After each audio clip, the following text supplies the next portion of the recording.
how to be happy. First of all, we must recognize the need to be happy.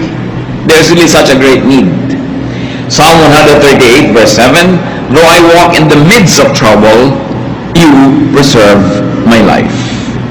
So the second part says that God preserves our life, but the first part says and recognizes that we walk in the midst of trouble. Though I am surrounded by trouble, you protect me. People have troubles from the inside. Hindi natin kailangan lumayo para maghanap ng gulo, humanap ng kalungkutan, humanap ng hirap ng loob. People have fears. Marami tayong mga kinatatakutan. People have worries, anxieties. People have confusion. Ang ating spiritual life, kumisan parang roller coaster. May mga time na tumangtuwa tayo sa Diyos, may mga time na naguguluhan tayo sa ating pananalig, may mga time na convince tayo, may mga times naman na tayo kuminsan may pagdududa, may pag-aalinglangan, at kasama na nito kalungkutan at isolation. There's a lot of trouble from the inside. Sa iniisip, sa nadarama, sa ating mga pamantayan, sa ating mga gustong mangyaring, hindi mangyari, sa mga kaguluhan na ating isip. There's also a lot of trouble from the outside, from other people. Siyempre, ang kaligayahan din natin nakaasa sa ibang tao. Ibibigay ba nila o hindi? Gaano karami ibibigay nila o hindi? Papayagan ba nila tayo o hindi? Anong mga panganib ang nagmumula sa kanila? Anong comfort, anong pag-ibig ang nagmumula sa ating kapwa-tao? There's also a lot of trouble from the environment. People are afraid. They're afraid of fires and earthquakes and volcanoes erupting.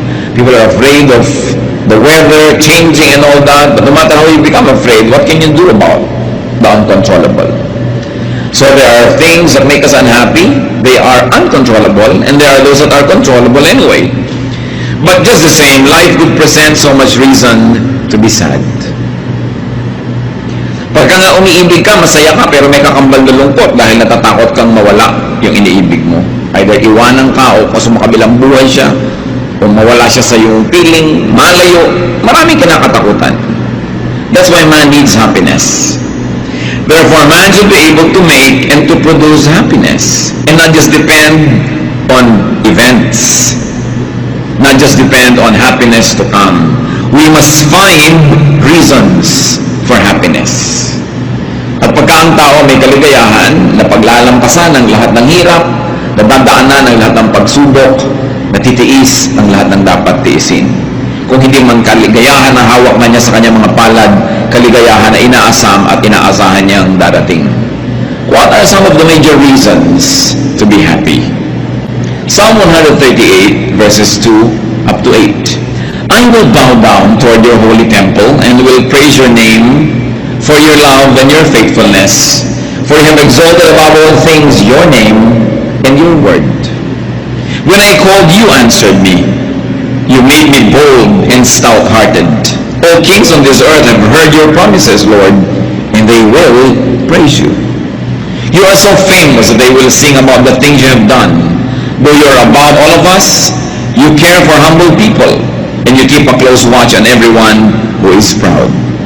I am surrounded by trouble, but you protect me against my angry enemies. With your own powerful arm, you keep me safe. You, Lord, will always treat me with kindness. Your love never fails. You have made us what we are. Don't give up on us now. Napakaraming dahilan dito pa lang sa kaunting verses na ito para ang tao ay maging masaya o para aliwin niya at pasayahin ang kanyang sarili. At isa-isahin natin yun. Una, God is loving and faithful. Kahit hindi laging loving and faithful ang mga tao, God is always loving and faithful. Para ka sumaya, iasa mo ang kaligayahan mo sa love and faithfulness of God. Secondary lang yung love and faithfulness of people. The love and faithfulness of people can make us happy in a very unique way. But the love and faithfulness of people can be threatened.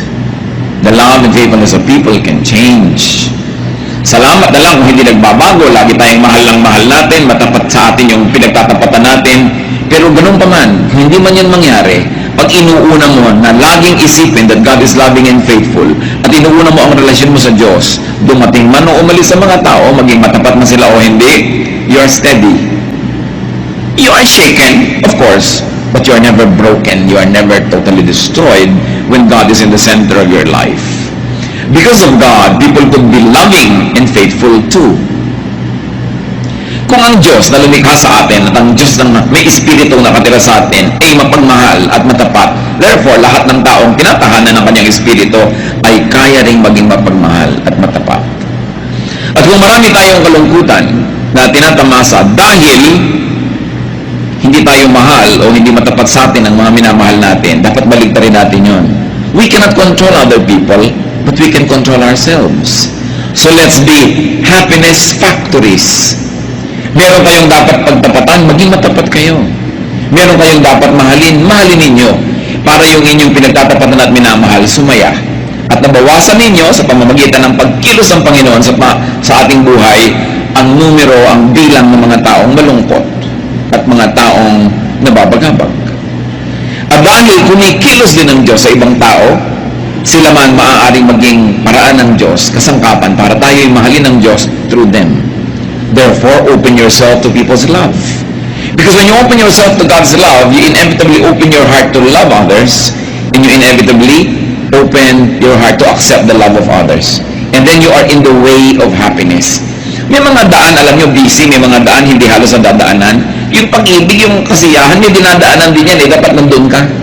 Sa kalsada na yung katumira, sa address na yun, para lagi kang nadadaanan. Maraming tao, hindi sila masaya kasing address nila doon sa gilid-gilid, hindi dinadaanan ng happiness.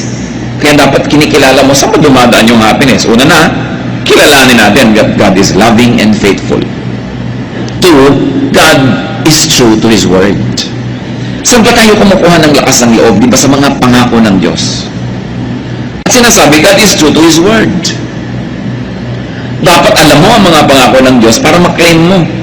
Yung mga nagdarasal nga kahit sa Biblia, kahit naman hindi makakalimutin ng Diyos, sila man ipinapaalala nila, Diyos, di ba sabi nyo ganito, di ba pangako nyo ganito, according to your word ganito.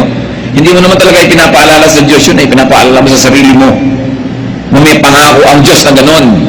Kasi hindi naman niya yung nalilimutan, pero nalilimutan natin. At kung nalilimutan natin i-claim ang mga pangako ng Diyos, tayo yung nalulugi. Kaya ang masayang tao, inaalam ang salita ng Diyos at naniniwala na nanalig na ang Diyos ay matapat, tutog din niya ang kanyang mga sinasabi. And because God has His Word in our hearts, and God has His Word printed, published, broadcast, God's wisdom is always relevant. Yung karunungan ng Diyos, nagbabago man ang panahon, nagbabago ang mga uso, hindi nagbabago ang karunungan ng Diyos.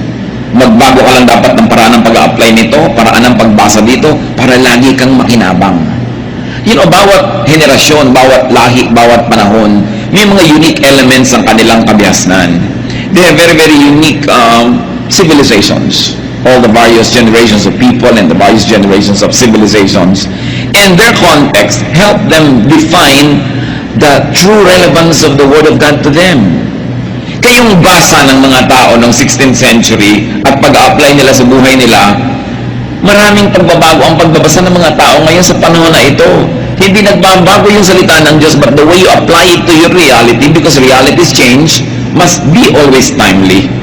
The unchanging Word of God, but our ever-fresh reading and ever-relevant application to our lives. Kaya maraming mga tao ayaw nila maging religious kasi parang backward, parang sobrang conservative, pati language, pati kilos, parang pang 16th century. Hindi bagay sa panahon. Dapat alam natin yung mga basic moral bedrock of the Word of God, at yun ang hindi dapat ma-violate. But the way they are transplanted and read and interpreted and applied to daily life must always be relevant. Kaya ikaw nakahawak ka sa unchanging Word of God, pero nakaugat ka sa patuloy na nagbabagong daigdig para lagi mong mahanap ang lagi ng mabisang kahulugan ng salita ng Diyos. God keeps His promises. Therefore, know and claim God's promises. 1 Kings 18:25 to 26.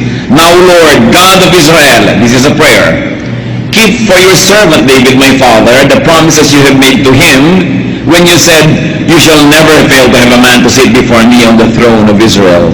If only your sons are careful in all they do to walk before me as you have done. And now, O God of Israel, let your word that you promised your servant David, my father, come true. Sinong nagdarasal? Si Solomon. Alam ni Solomon ang pangako ng Diyos sa ama niya na si David. Kiniklaim niya. Kasi siya ang magbe-benefit ng promise na yun. Kaya napakahalaga na maganda ating relasyon sa Diyos kasi pati mga anak natin nagbe-benefit sa maganda nating kasunduan sa Diyos. Joshua 21:45, not one of all the Lord's good promises to the house of Israel failed. Everyone was fulfilled. Totoo ang Diyos, pwedeng asahan. Another reason to be happy is that God rules. God exalts Himself, God prevails. Sa biglang tingin, parang hindi lagi itong totoo. Pero yan ang dapat mo ngayong malaman kung paano i-apply sa buhay, na kung sa tingin mo na practical, parang ang naghahari kumisan ay kadiliman, pero alam mo na Diyos talaga ang tunay na naghahari. At ang mga paghahari ng kaguluhan, mga kadiliman, ay pansamantala. At ito ay haharap sa paghukom ng Diyos. Kaya ang dapat, lagi ka nang nasa panig ng totoo, sa panig ng tama, para hindi ka natatakot na humarap sa Diyos. Psalm 138:4-5, may all the kings of the earth praise you, O Lord, when they hear the words of your mouth. May they sing of the ways of the Lord, for the glory of the Lord is great. So ang ibinedeclare dito is a submission of human kingdoms and human rulers, human ways and systems to the ways of God. At tayo, bagamat mayroong present mindset, meron din dapat tayong eternity mindset. That you process everything according to how it happens in your time, but you also contextualize it in the way it had been effective in the past, and it will continue to be effective in the future and in eternity. Ang nangyayari sa atin, may 1, 2, 3 araw, sometimes tayo hindi nakakaintindi, pero hindi natin dapat ipako yung pananalig natin doon sa mga konting panahon na yun. Yung ating mga panahon na hindi natin nauunawaan ng Diyos will just be tiny dots in an otherwise long, happy line when we finally understand. Kaya ang sabi sa New Testament, now I know in part, but then I shall understand fully, even as I have been fully understood. Our knowledge is imperfect, and our prophecy is imperfect. But when the perfect comes, the imperfect will pass away. Kaya ang dapat nating laging hinihintay, lalo sa mga bagay na hindi natin nauunawa, yung pagdating ng Panginoon na para ipaliwanag lahat sa atin yan, ang ating pagpunta sa Kanyang piling na biglang bubukas ang ating isip at maunawaan natin ang lahat. Kaya ngayon, what is important? Faith. Faith is the best weapon we have against loneliness. Faith is the best weapon we have against doubt and against insecurities and uncertainties. Because faith is the assurance of things hoped for. It is the evidence of things not seen. That's why people are saved by faith, not by their knowledge. Kasi yung alam mo, syempre mananalig ka na doon, pero hindi mo naunawaan na nanalig ka, yun ang hinahangaan ng Diyos at pinapahalagahan. Hindi naman ibig sabihin na mamuhay tayo sa ignorance na wala tayong naiintindihan, but for the few things that are not clear. When I was a child, sabi nga sa Bible, I thought like a child, I reasoned like a child. And now we are in a childhood state. When it comes to terms of eternity, what is the lifetime of a human being? 90 years? 100 years? We will never become adults spiritually. We are like children. But sabi niyo gano'n, now that I become a man, I give up childish ways. There will be changes. And those changes are the ones we aspire for when we will finally comprehend the things that are beyond our minds at present. Another reason to be happy, according to what we have read, is that God answers prayers. Sumasagot ang Diyos. Pero bakit maraming sinasagot ng Diyos, hindi pa rin sila masaya? Because they want only a yes answer from God. Kaya hindi sila masaya. Pero pag Diyos ang sumagot, yes is a blessing, no is a blessing, wait is a blessing. Because God is always true and God is always loving. Therefore, His no is His best way of loving you at times. Nagiging malungkot tayo kasi conditional yung happiness natin pag ang sagot, yes. Pero itong tandaan natin mga kapatid, pag Diyos ang sumagot ng no, yun ang the best. Because God knows best. And God can say, wait. And so when God says wait, you wait. Huwag kang masyadong mainitin.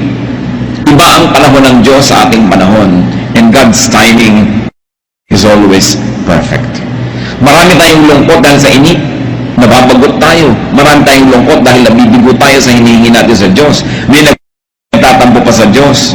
Pero, di ba ang marunong at mahusay magmahal na magulang, marunong din mag-no sa kanyang anak? Hindi lahat ng hinihingi ng anak mo na sa kanyang limitadong pananaw ay mabuti sa kanya, ay ibibigay mo. Dahil sa iyong mas mature na pananaw at mas mapagmahal na pananaw, hindi dapat mapunta sa kanya. Kaya kung minsan ang mga bata, nagtatampo pa, nagagalit sa magulang, pero pag naging magulang na sila, doon nila nauunawa. Minahal pala ako ng magulang ko by saying no. At mayroong mga tao na pagkatumanda na, nare-realize nila at sinisimbatan ng mga magulang na bakit lahat ng gusto namin binigay nyo? Bakit hindi kayo marunong magdisiplina? Bakit hindi kayo pumigil? Nagkaganito tuloy kami. Pagkatumanda yung mga bata na yan, natuwang-tuwa dahil todo pa sa magulang, sinisisi rin ng magulang.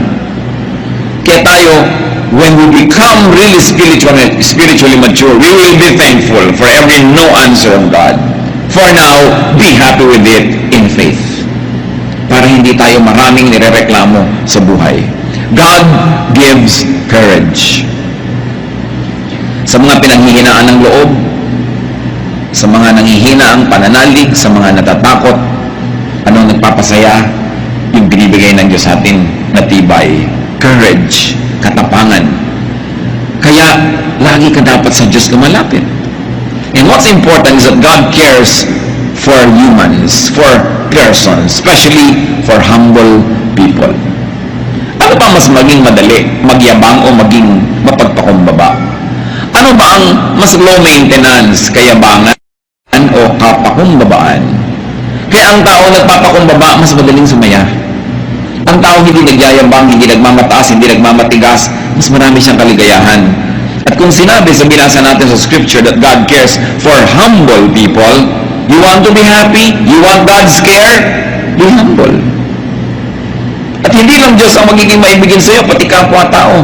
Kasi wala namang tao natutuwa, nagmamahal sa mayabang, sa matigas ang loob, sa nang titikis, sa nang sadista. Wala namang natutuwa sa ganun. Kaya dapat makita natin ang pandaraya ni Satanas. Pag natetempt tayong maging mayabang, maging matigas dyan, maging mahirap na makasundo, gusto ni Satan mangyari yun para magalit sa atin ng mga tao, para lalo tayong lumungkot, at para malayo din tayo sa Diyos. So God cares for humble people. You want to be happy?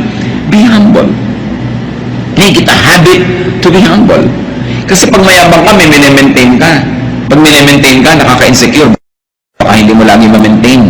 Nadadagdagan ang mga nervyos mo sa buhay. God keeps the proud in check. Why should that make you happy?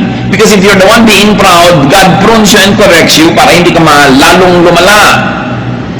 Ang palo ng Diyos, isa na naman yung paraan ng pag-ibig. Napalo ka dahil mahal ka. Yung bang anak ng kapitbahay na hindi mo mahal, papaluin mo pag gumagawa ng mali? Hindi mo naman mahal yun Pero yung mahal mo, papaluin mo. At pag pinapalo tayo ng Diyos, siya ang unang-unang nasasaktan. Tulad din ng magulang na namamalo ng anak.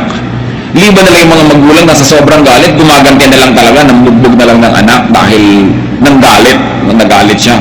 Pero yung kalmado ka, papaluin mo, mahirap gawin yun.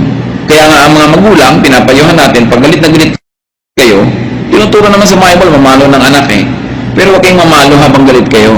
Kasi baka naghihiganti lang kayo nun.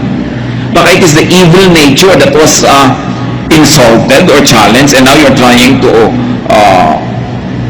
be supreme and you're trying to assert your seniority and authority. Tuloy, hindi ka na namamalo para magtuwid, namamalo ka para gumanti.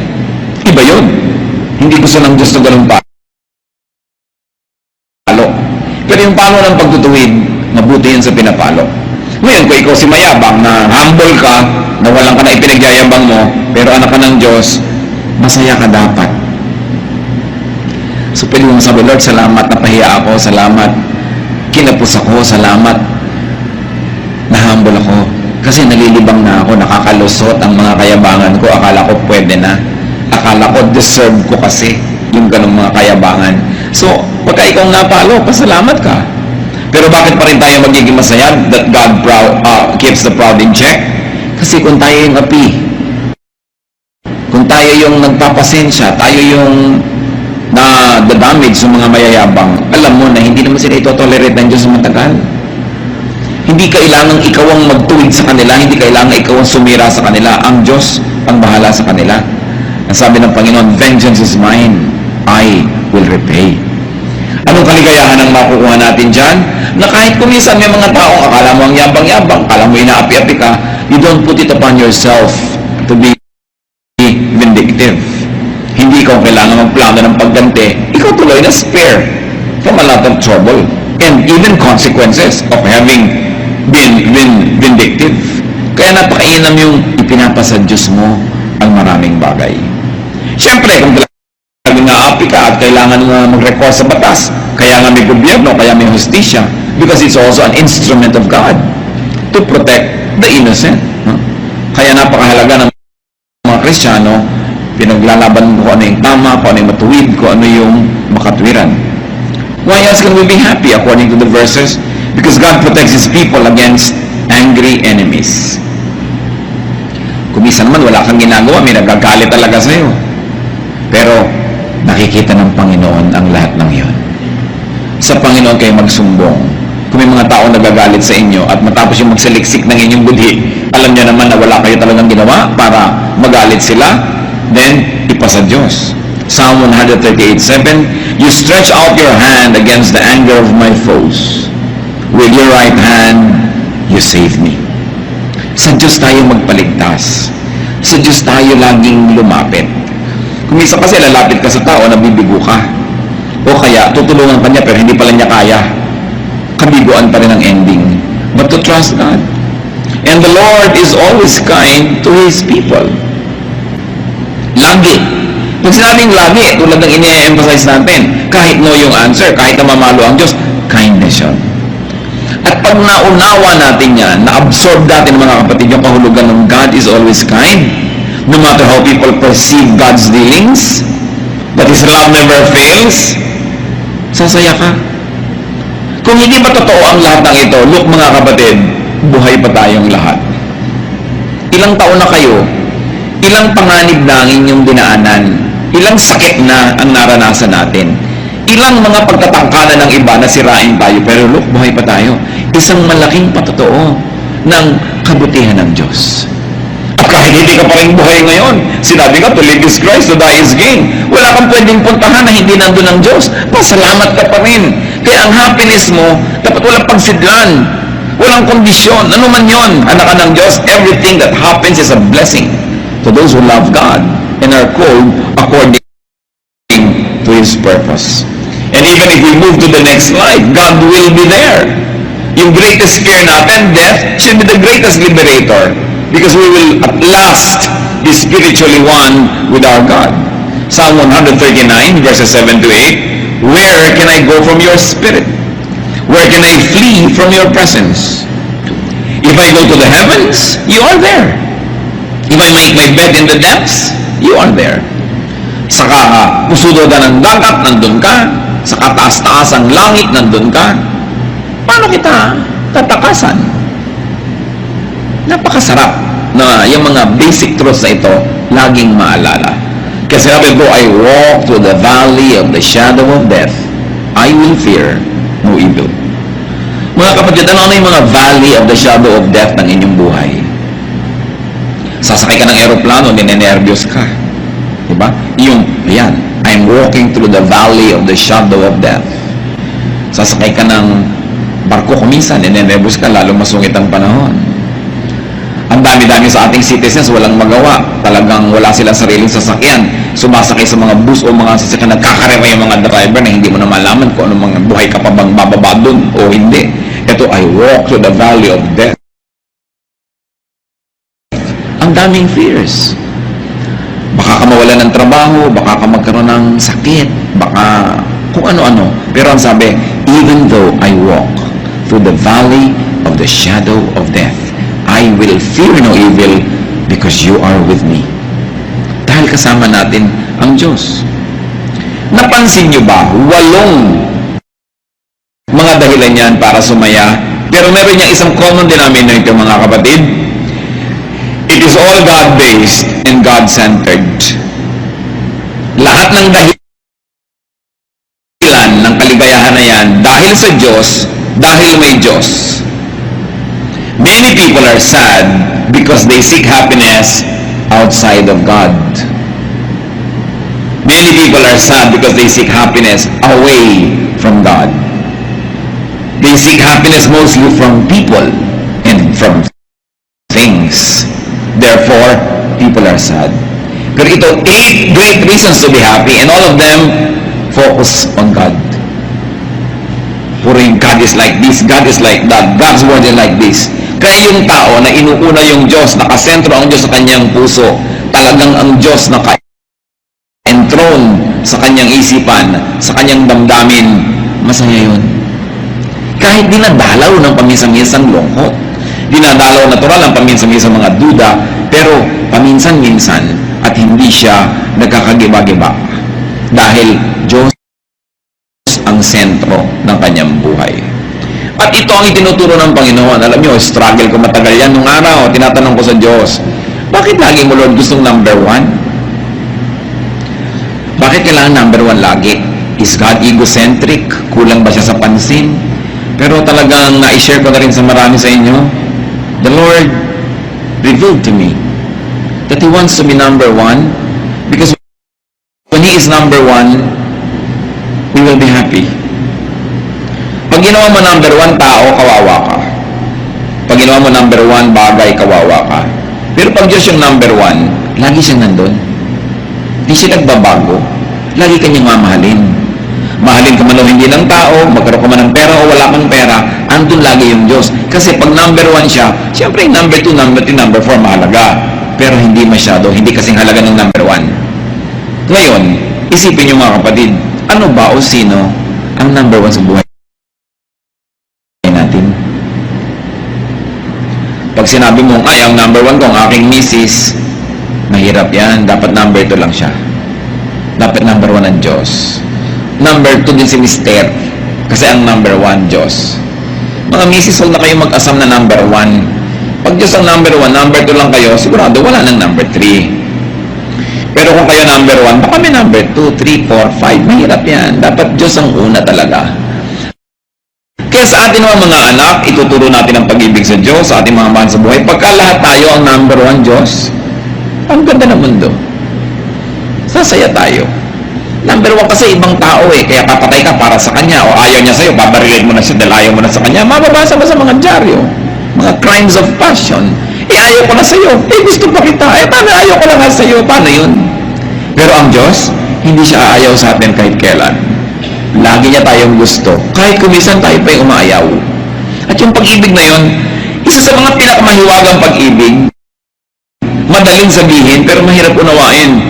Kasi hindi naman kinakamot ng Diyos ang likod mo, no? Pagka kumakate, hindi ka naman niya inaabutan ng malamig o mainit na inumin, hindi ka naman niya binibigyan ng diretsahan ng pera o karinyo.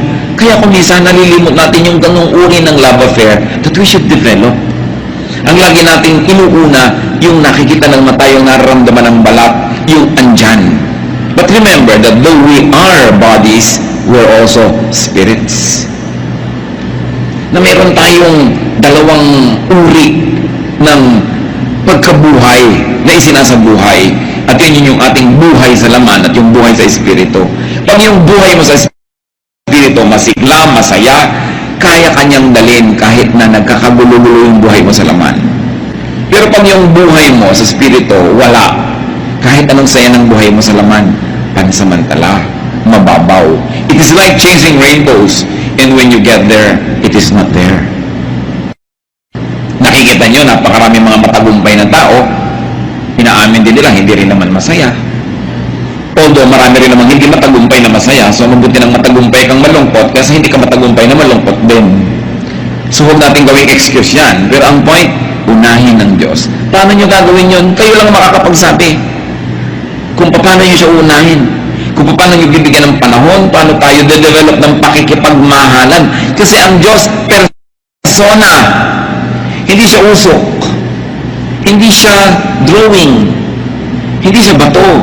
Isa siyang persona. May damdamin at gusto makipagmahalan sa tao. Ang isa sa mga pinakamatatayog at pinakamabubuting layunin natin, mission, develop a loving relationship with God. And you've got to find your personal way to do that. Your spirit will tell you if you only listen. Now, what is the way to be happy? Nagbigay tayo ng mga reasons to be happy. Psalm 138, 1-3. I will praise you, O Lord, with all my heart. Before the gods, I will sing your praise. I will bow down toward your holy temple and will praise your name for your love and your faithfulness, for you have exalted above all things your name and your word. When I called, you answered me. You have made me bold and stout-hearted. So the way to be happy, praise God with all your heart. Siyempre, may literal, sing praises to God. Sabihin mo ang mga kabutihan, i-declare ng iyong bibig. Praising and singing is doable. Therefore, praising and singing are all both decisions. Happiness can be a decision. You can decide to be happy, you can decide to be sad. So, pag kumanta ka, nakokontrol mo yun. Mamaya yung kanta mo, inili-lift up na niya yung spirit mo sa Panginoon. Mahirap sabihin, sasabihin ko ang sarili ko, pero mas madaling sabihin, kakanta ko sa Panginoon. Pupurihin ko ang Diyos. Magsasabi ako ng mga mabubuting bagay, iisa-isahin ko, gugunitain ko ang mga pagpapala at kabutihan sa akin ng Diyos. At bago mo mamalayan, umaalis ang iyong lungkot. Bakit? Hindi kasi pwedeng umupo yung lungkot sa trono ng puso mo kung Diyos ang pinapaupo mo doon. Kaya nakakaupo yung lungkot sa puso mo, hindi mo pinapaupo doon ng Diyos. O kaya nalilimutan natin nakaupo ang Diyos na i-ignore siya. Siyempre, only one thing occupies one place at one time. You cannot both be happy and sad at the same time. So you're sad, palitan mo, gawin mong happiness. At yan pwedeng gawin. May mga doable tulad nga niyang pag-awit sa Panginoon, pagpapasalamat. There is mystery and there is power and there is miracle in that. Gawin mo lang. At sabi, worship God in His temple. Ano ba yung temple ng Diyos? In the fellowship. When believers are together, the temple of God is there. It is not a building, it is the spirit of one believer joining with the spirit of other believers, and it is the temple of God. Merong himala na nangyayari when we fellowship together. Parang isang pirasong kahoy na nagliliyab, pagka humangin, patay na yung apoy niya. Pero pag maraming kahoy na tabi-tabi, pag humangin, lalong lumalakas yung apoy. Ganun ang importansya ng fellowship. At fellowship, hindi lang yung from 3 to 5 p.m. may fellowship, hindi yon. Yung talagang nakikipagbuhol-buhol yung buhay natin sa buhay ng mga ibang believers. Hindi lang tayo umaaten ng program, tapos fellowship na ba yun? Ang fellowship, yung saya niya, saya mo rin, yung lungkot mo, lungkot niya rin, nagkakahati-hati, nagkakatulong-tulungan. Ang Diyos kasi nilikha tayo na talagang nakikipag-asahan sa ibang tao, umaasa at naaasahan. Kaya marami daw malungkot, sabi nga ng isang poster, people are lonely because they build walls instead of bridges. So we build walls to people, against people, we become sad. That's why we fellowship. Itinuturo yan sa Biblia, always fellowship. Kasi alam ng Diyos, maraming lungkot ang buhay. At maraming ligaya tayong matatamasa sa tunay na pakikipagkapatiran. Yung tunay na pakikipagpalagay ang loob at pakikipagtulungan, hindi yung superficial lang. Hindi yung strict mo sa fellowship, ayaw na tuloy umatin ng iba, hindi na sila pwede maging totoo. Pagtanggap, walang patakarang pagtanggap sa kapwa. Pagmamahal, pagtulong para siya umasenso, ma-develop, may saya dun. You are able to unmask yourself and you're able to be your true self in the presence of another person or persons that already gives you happiness. Ang hirap-hirap nung nag-iisa ka na nagdadala ng problema mo, nag-iisa ka na nakakaalam ng tunay mong mga iniisip, niloloob, ang tunay mong pagkatao, it isolates you. Pero kung tayo bukas ang ating puso, bukas ang ating palad na tumanggap sa ating kapwa, we make them happy. And in the process of making people happy, miraculously, you also become happy. As you know it by experience, that when you make people sad, you also become sad. Kahit kung minsan natutuwa ka, ay nagantihan ko siya, ay naipahiya ko siya, pero makinig ka sa budhi mo, may napalungkot kang tao, may nasaktan ka, ang totoo nasasaktan ka rin. Bakit? Nilikha kasi tayo ng tao na, ng Diyos na kapwa-tao. Ang nangyayari sa kapwa natin, nangyayari rin sa atin. Naiintindihan mo natin yun o hindi. Kaya mas nagpapasaya tayo ng iba, mas sumasaya tayo. Mas nagpapalungkot tayo ng iba, mas inuusig tayo ng budhi natin. Kung minsan gasgas na yung budhi na yun, hindi na malinaw, pero meron ka pa rin heavy feeling na hindi mo malaman kung bakit, kasi may atraso ka pala sa iba. Ang isang pinakamabisang paraan para sumaya, magpasaya ka ng iba. Sasaya ka sigurado. Magbigay ka sa gutom, magbigay ka sa mga bata, magbigay sa nangangailangan. Pero ang isang pinakamabilis lumungkot, magdamot ka. May nangangailangan, may ibibigay ka, pero pinagdamutan mo, natutuwa ka dahil yung pera mo hindi nagalaw, hindi ka naabala, pero may lungkot ka rin. Kung aaminin mo yun, may lungkot ka. So we go back to our basic humanity, that our happiness is in making other people happy. It is a true fellowship, true worship. So we worship God in His temple among the believers, and you worship God within you, because the Spirit of God is in your heart. Therefore, make peace with yourself. Pag sinabi mo yung self, ano yun? Yung Spirito ng Diyos at saka yung flesh, magkasama, yun ang self mo.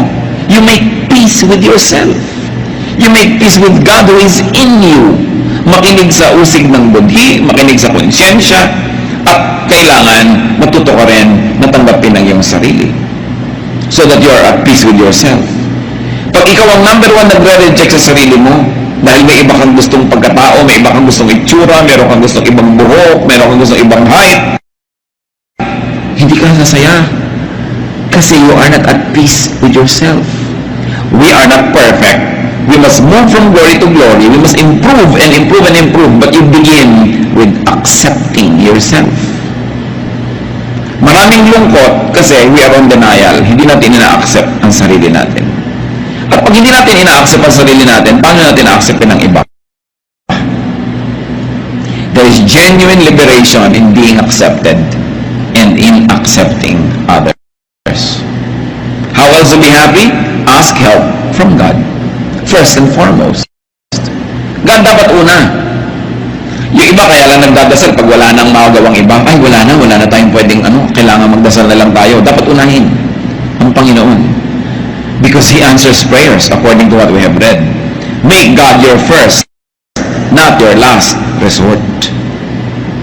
And be humble, as we have said.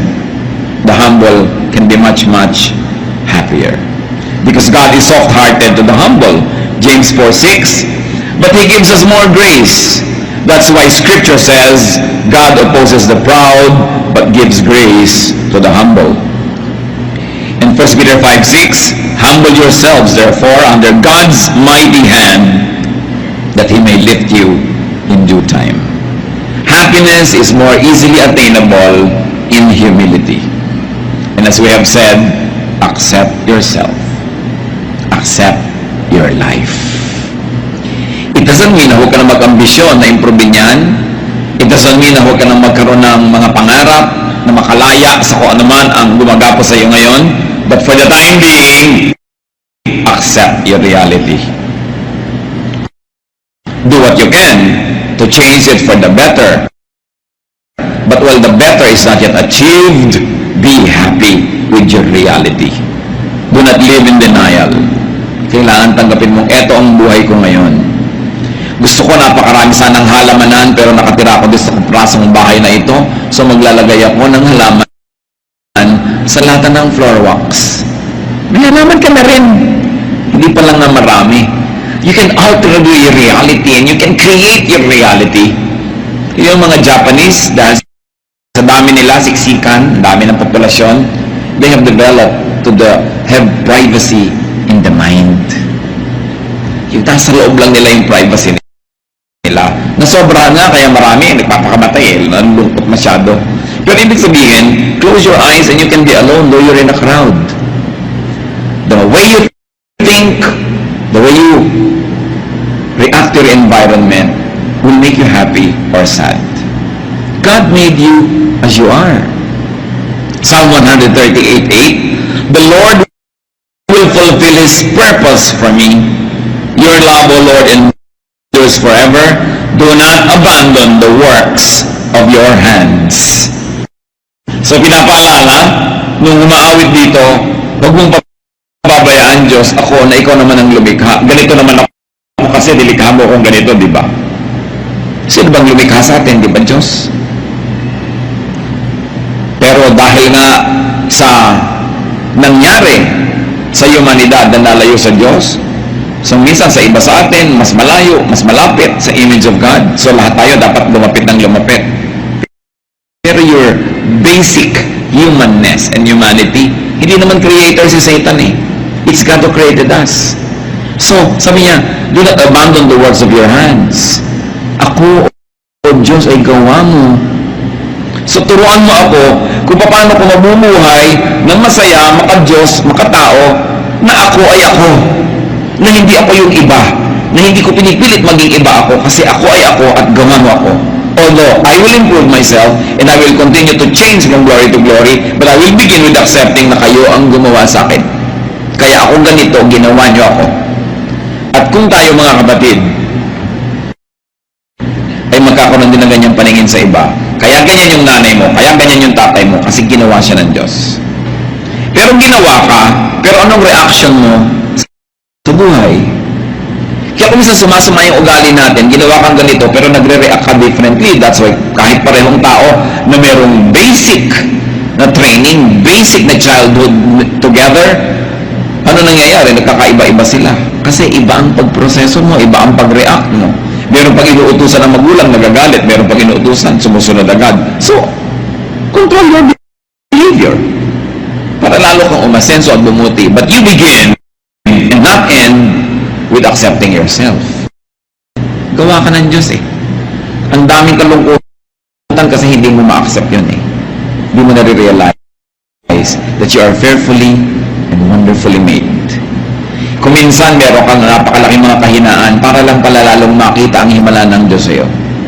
Kasi kung kinreate ka man na puno ka na, hindi mo na kailangan yung Diyos. Kaya mga kulang-kulang. Kasi gusto ng Diyos punan. Gusto ng Diyos na punuin niya ng punuin yan. Para habang lumalawig ang buhay mo, may fellowship kayo, meron kang continuing need for God. Kasi alam nyo to mga kapatid ha, pag sobrang lusog natin, nakakalimot tayo sa Diyos dumasal, pero madadasalin ka kung may sakit ka. Kung may sakit ang mahal mo sa buhay, lalo madadasalin ka. Pag ang dami mong pera, madaling makalimot sa Diyos. Pero yung wala kang kapera-pera, talagang abot-abot ang dasal mo. May fasting pa kumisan yan, no? Pagka meron kang papa, nakakalimutan mo yung Diyos. Pagka nawala si papa, back to God ka na naman. Serve ka na naman, kanta ka na naman, turo ka na naman kasi wala si papa. So, kaya may mga kulang tayo. Huwag yung isipin na nilikha tayo ng Diyos na may kapintasan. Kaya tayo may kulang para punan ng Diyos. Pero tatanggapin mo sa simula, kulang ako. But here I am, Lord, fill me with your glory. Huwag niyong ikalungkot ang mga kulang sa inyo. Ikatuwa nyo dahil dyan kayo pupunain ng Diyos. Kasi sinabi ni Paul, when I am weak, then I am strong. Kasi kung saan ako kulang, doon may opportunity ang Diyos na punan ako. Kaya yung mga taong puno na, ang yabang-yabang na, ano ginagawa? Iniligwak ng Diyos, itinataob, inaalis yung mga pumupuno sa kanila para maging humble ulit. Lord, kailangan ko kayo. So, sino ba nagbabalik sa loob ng balik loob sa Diyos? Yung biglang umaasenso o yung biglang nag-fail? Madalas yung nag-fail. Although meron dahil umasenso, matalino siya. Ay, mahal naman ako ng Diyos. Lalo ako magpapaka-Diyos. Pero bihira yun. Madalas yung punong-puno ka na, itinapon nga, ayan, biglang wala kang laman, dasal ka na naman, balik ka na naman sa Diyos. Kaya pagka naitapon na gano'n yun, di ba, laging labing ang Diyos, lagi siyang tama. Sabi mo, Lord, bakit pa meron ako na wala pa? Eh, kasi nalilimutan mo na ako eh. Bumalik ka. Come back to me and I'll come back to you. Sabi ng Panginoon, return to me and I will return to you and I'll fill you again. Pupunin uli kita. Siksik, liglig, umaapaw. Pero kailangan, nandiyan ka, ready to be filled. Masarap yung ganon. So, sino ang nakakatanggap talaga ng mga himala? Di ba yung nagkakasakit? Yung lagi naman malusog. Hindi naman nila alam na everyday himala yun eh, na nami-maintain. Kaya, hindi ko sinasabing ibigin natin na maging kulang, maging may sakit, maging mahirap. Pero kung yun ang kalagayan mo ngayon, yun ang reality mo, kung may reklamo, ipagpasalamat mo na may opportunity kang lumapit sa Diyos, at ang Diyos ay nalalapitan, at ang Diyos ay sumasagot sa panalangin, at pupunuin ka niya. Ngayon, ang panalangin at ang tunay na pananalig, hindi ka pa pinupuno, nagpapasalamat ka na because you know that God is faithful. Di nawawala yung lungkot mo. Hindi mo lang sinapsychologize sa sarili mo dyan, ha? Totoo yan.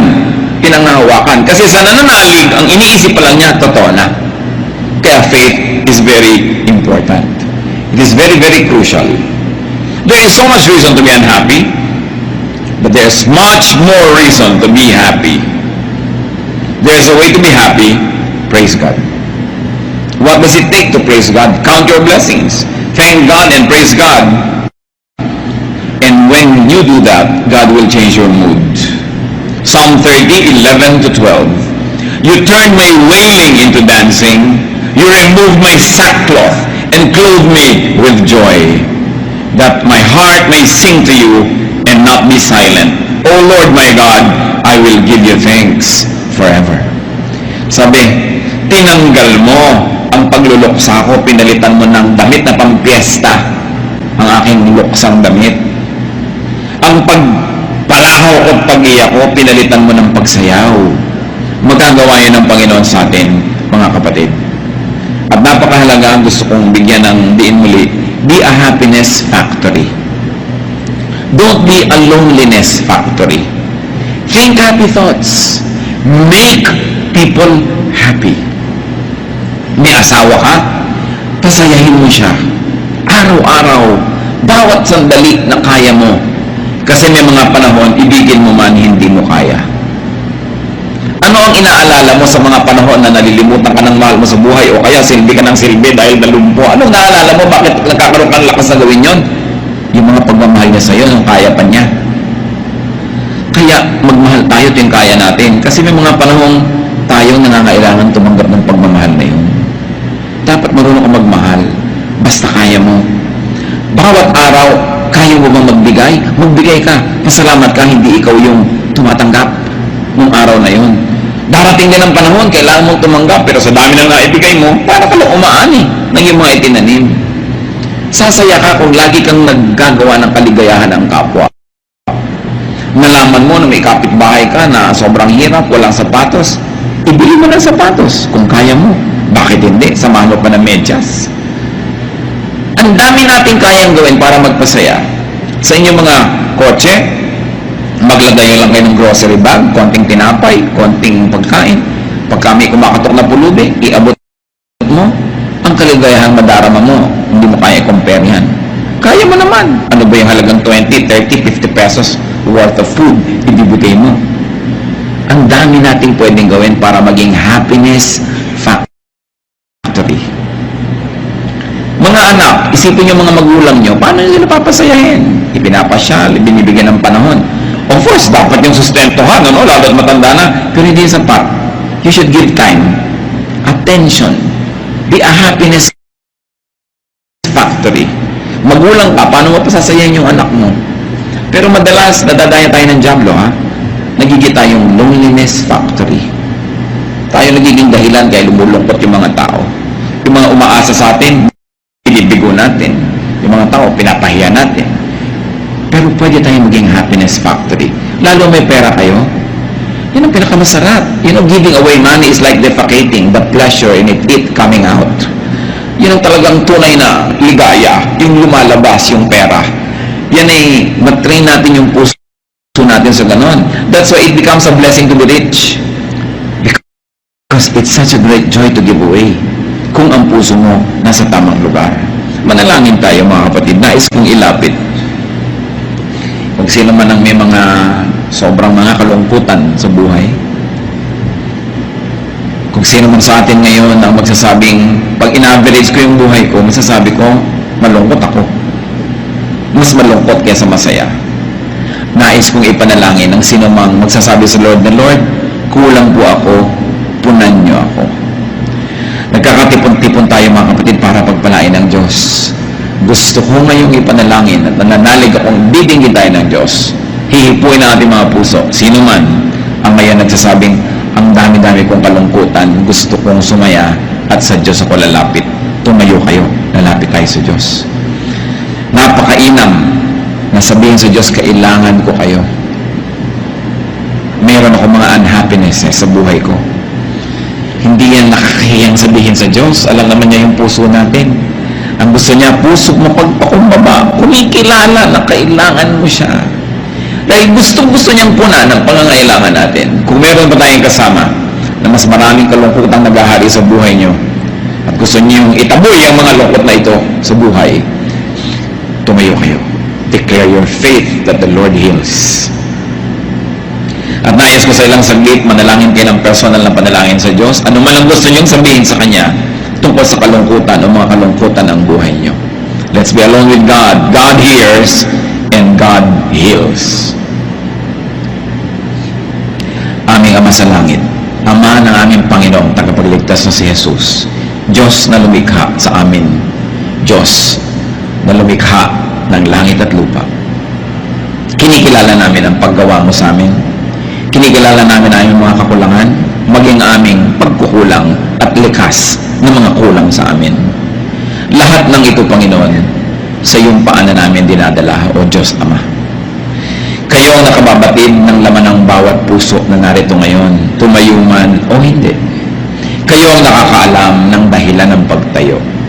Alam niyo ang punot dulo, ang pinagmulan at tutunguhan ng aming mga lungkot. Dalangin namin sa iyo, Panginoon, pawiin mo po ang mga ito sa iyong mapaghimalang paghipo sa aming puso. Bunutin mo ang mga malalalim na ugat ng kalungkutan sa aming buhay at palitan mo ito ng tanim na kaligayahan. Mag-ugat sa aming puso at sa aming espiritu ang kasiyahan, kagalakan, kasayahan. Turuan mo kami, Panginoon, na maging instrumento mo, na maging happiness factory.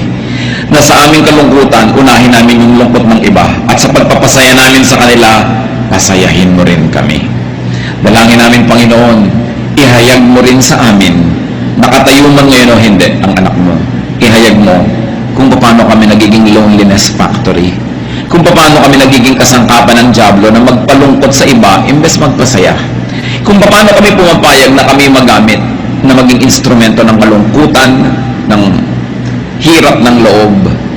Patawarin mo po kami, Panginoon, sa aming mga pagkukulang. Patawarin mo kami sa aming mga ginagawang nakakapagpalungkot sa aming kapwa na pwede naman naming hindi gawin. At bigyan mo rin kami ng lakas na makapagpasaya. At sa paggawa namin ng lahat ng ito, sa pagsunod namin sa iyong kalooban, Panginoon, paghimalaan mo ang mga anak mo ngayon na ito. Hindi pa man nagagawa, hindi pa man nakagagawa ng mga magagandang bagay, ngayon pa lang sa pagtayo na ito, paghimalaan mo na. Hipuin mo ang puso, Panginoon, pahirin mo ang luha sa pisngi ng iyong mga anak. Patibayin mo ang aming pananalig. Bawiin mo ang aming mga kalungkutan, ang aming mata, para makita namin ng maraming dahilan para kami sumaya. Tanggalin mo ang mga bumubulag at tumatakip sa aming mata para hindi namin makita ang mga blessing mo. Tanggalin mo yung mga piring namin, Panginoon, na nagpapadilim sa aming isip, nagpapalungkot sa amin at nagbibigay ng mga insecurities, because we forget that you are God and you're in heaven and you're God of all gods, and that, oh Lord, you love us and you're always faithful to us. Patatawarin mo rin kami kung nakakagawa kami, Panginoon, ng mga tao o bagay na number one at kayo napapaurong sa malayo na priority namin. Ibalik mo ang init ng pag-ibig namin sa iyo at ibalik mo rin ang init ng pag-ibig mo sa amin, Panginoon. Gaya ng mga bagong nananalig sa iyo, kung gaano nag-aapoy ang pananalig, ang paglilingkod, ang kaligayahan, gawin mong gawin totoo ito sa buhay ng mga anak mo ngayon. At nawa, Panginoon, sa muli naming paglapit, pakikipagkasundo, pagkilala ng pangangailangan, yung kalooban mong maganda, yung kalooban mong kaibig-ibig, maghanap sa aming buhay. Mga kapatid, manalig kayo, tanggapin nyo mula sa langit ang hinihingi nyo ngayon sa Panginoon. Ang pag-alis, paglalaho ng inyong mga kalungkutan at pagpalit ng kapayapaan, kaligayahan, katiwasayan. Maghari nawa sa inyong mga puso ang tahimik na buhay. Makatulog nawa kayo ng mahimbing pag kayo humihiga. Makakain nawa kayo na masarap pagka kayo nasa hapagkainan. Sumaya nawa ang inyong mga buhay at sa panahon ng mga kalungkutan, huwag kalimutan na ito'y pansumandali at ang Diyos nagbibigay ng saya at ng lungkot din. Pero ang makilala nyo, yung lungkot na nanggagaling kay Satanas, tanggihan ito. Pero ang lungkot na pinapayagan ng Diyos, tanggapin, sapagkat ito'y nakakapagpadalisay ng ating pagkatao. Panginoon, ipakilala mo sa amin yung nagmumula sa inyo at matanggap namin para sa ikabubuti ng aming espiritu. Mga kapatid, magsiupo kayo, patuloy tayong yumuko sa Diyos, manatili sa diwa ng pananalangin. at sa ilang saglit muli personal makipagniig sa Diyos, pakinggan ang udyok ng Espiritong Banal para tayo magsaya sa buhay at lalo tayong maging kasangkapan, maging happiness factory. Be alone with God for a while.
a bonus for me. I never want to lose you.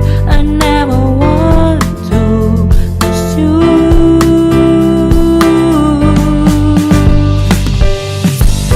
You will not believe, but it is true when I say that you are the more important person in my life.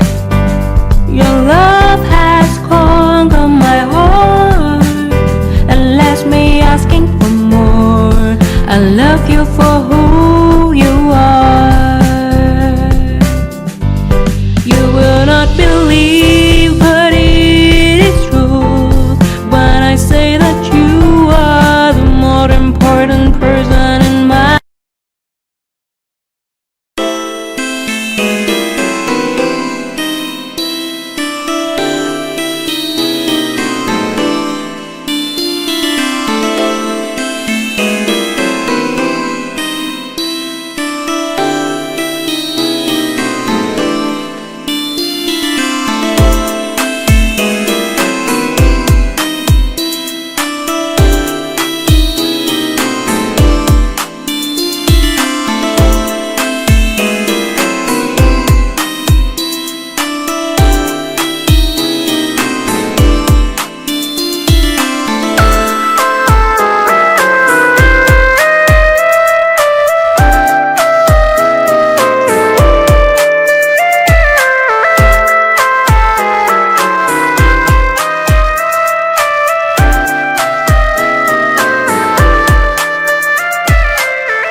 Every little thing related to you make me smile. I know you are doing hard work to make things possible. I want to let you know that I am with you and I will be forever. Every little thing related to you make me smile. I know you are doing hard work to make things possible. I want to let you know that I am with you and I will be forever. When you talk, I want to listen to you for hours. When you are there beside me, I feel like looking at you all the time. My love for you will never really change. Just want to tell you that you mean a lot to me.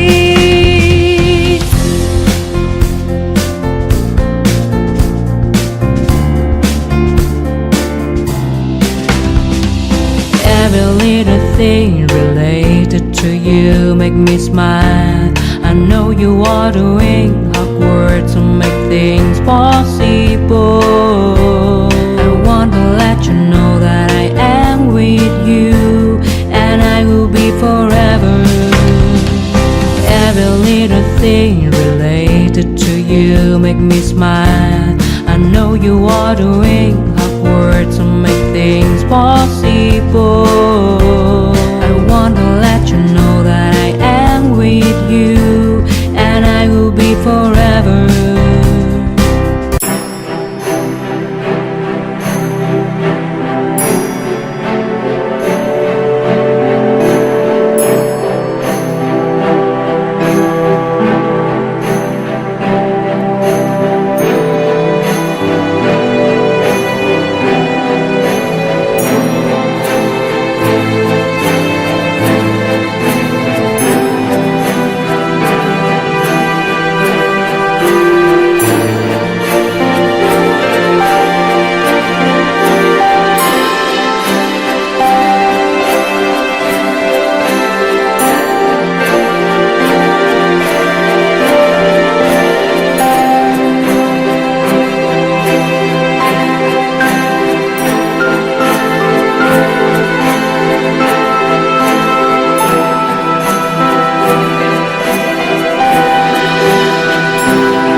đêm đợi chờ mưa rơi, lòng chơi vơi như giữa biển khơi, cánh chim bé nhau tung bay, người đầu hay ta không oán trời. Bao năm tình yêu chưa phai, giờ chia hai đôi lứa lạc nhau, lối gió số phận đã không ai